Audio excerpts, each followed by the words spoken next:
Good day everyone, my name is Harold Mark B. Guarte, and for today's video, I am going to discuss to you about the lesson summary of Marxism. What is Marxism? Marxism is a social, political, and economic theory originated by Karl Marx, which focuses on struggle between capitalists and the working class. It examines the effects of capitalism on labor, productivity, and economic development, and argues for a worker revolution to overturn capitalism in favor of communism. Who is Karl Marx? Karl Marx was born on May 5, 1818 and died on March 14, 1883. He was a German philosopher, economist, historian, sociologist, political theorist, journalist, and socialist revolutionary. Born in Trier, Germany, Marx studied law and philosophy at university. Understanding Marxism.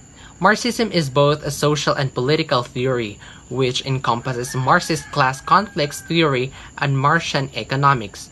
Marxism was first publicly formulated in the 1848 pamphlet, The Communist Manifesto, by Karl Marx and Friedrich Engels, which lays out the theory of class struggle and revolution.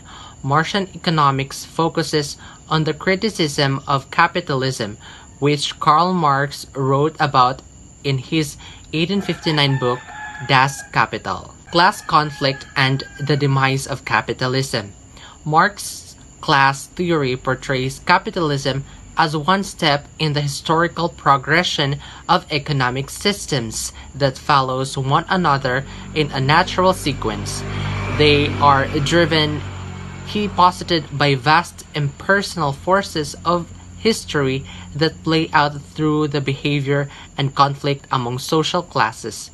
According to Marx, every society is divided among number of social classes whose members have more in common with one another than with members of another social classes. Capitalist society is made up of two classes. The first class is the bourgeoisie, or business owners who control the means of production.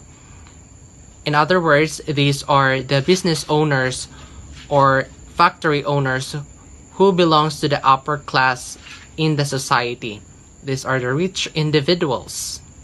To maximize the profits, business owners have the incentive to get the most work out of their laborers while paying them the lowest possible wages. This creates an unfair imbalance between owners and the laborers whose work they exploit to their own gain. The second class is the proletariat, or workers, whose labor transforms raw commodities into valuable economic goods. Ordinary laborers who do not own the means of production, such as factories, buildings, and materials, have different power in the capitalist economic system. Workers are also readily replaceable in periods of high unemployment, further devaluing their perceived worth. There are three theories of Marxism. The first theory is communism. Communism is an economic system where the group owns the factors of production. The second one is socialism, social and economic doctrine that calls for public rather than private ownership or control of property and natural resources. The third one is capitalism.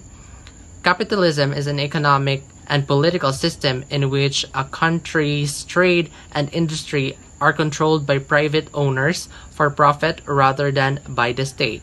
So what is the difference between communism, socialism, and capitalism, and what are their similarities?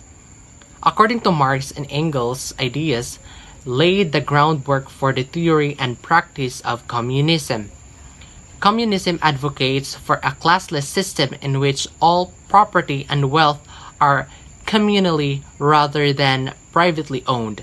Although the former Soviet Union, China, and Cuba, among other nations, have had nominally communist governments, there's never actually been a purely communist state that has completely eliminated personal property, money, and class systems.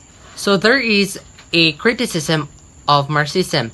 While Marx inspired multitudes of followers, many of his predictions have not been borne out. Marx believed that increasing competition rather than producing better goods for consumers would lead to bankruptcy among capitalists and the rise of monopolies of fewer and fewer were left to control production. Yet over the years, capitalism has not collapsed as a result of fierce competition.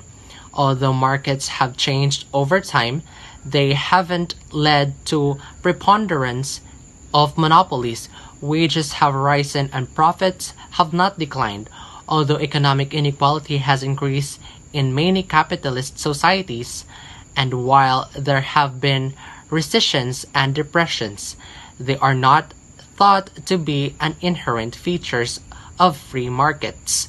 Indeed, a society without competition, money, and private property has never materialized, and the history of the 20th century suggests it is likely unworkable concept. So that's it, guys. I hope you learned something out from my discussion about Marxism. Thank you for listening.